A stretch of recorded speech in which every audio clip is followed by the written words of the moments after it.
যুবকরা ইতিমধ্যে জানিয়ে দিয়েছে আমরা আর ধান্দাবাজি ধাপ্পাবাজির রাজনীতির সাথে নাই,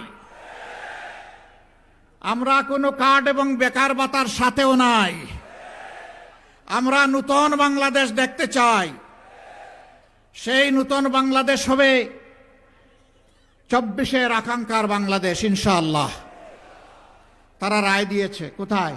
ময়মনসিংহে না, ঢাকা বিশ্ববিদ্যালয় থেকে শুরু করেছে, আর আপাতত জগন্নাথ বিশ্ববিদ্যালয়ে গিয়ে একটু বিশ্রাম নিচ্ছে। যত বিশ্ববিদ্যালয় নির্বাচন হয়েছে সবগুলাতে আমাদের জুলাই যোদ্ধারা, তরুণ তরুণীরা, যুবক যুবতীরা জানিয়ে দিয়েছে আমরা ফ্যাসিবাদের দূষরদের সাথে নাই।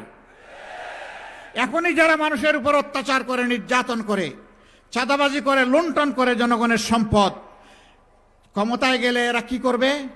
সারা বাংলাদেশকে কামড় দিয়ে খেয়ে ফেলবে। মা বোনদের ইজ্জতের ধার ধারবে না। প্রিয় ভাই বোনেরা, যুবকরা কি 24 সালে আওয়াজ তুলে মিছিল করে কাউকে গিয়ে বলেছে আমাকে দে দে বেকার ভাতা দে? কাউকে বলেছিল? বলেছে আমাকে কাজ দে, আমি কাজ করতে চাই, দেশ গড়তে চাই। আমরা যুবকদের হাতে অপমানজনক বেকার ভাতা দিব না ইনশাআল্লাহ।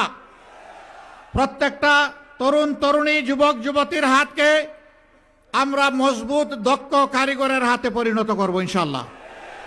এরপরে বলবো নেও, তোমার উপযুক্ত কাজটা তুমি নাও, যাও, এগিয়ে যাও, দাও, নিজেকে উজাড় করে দেশকে দাও।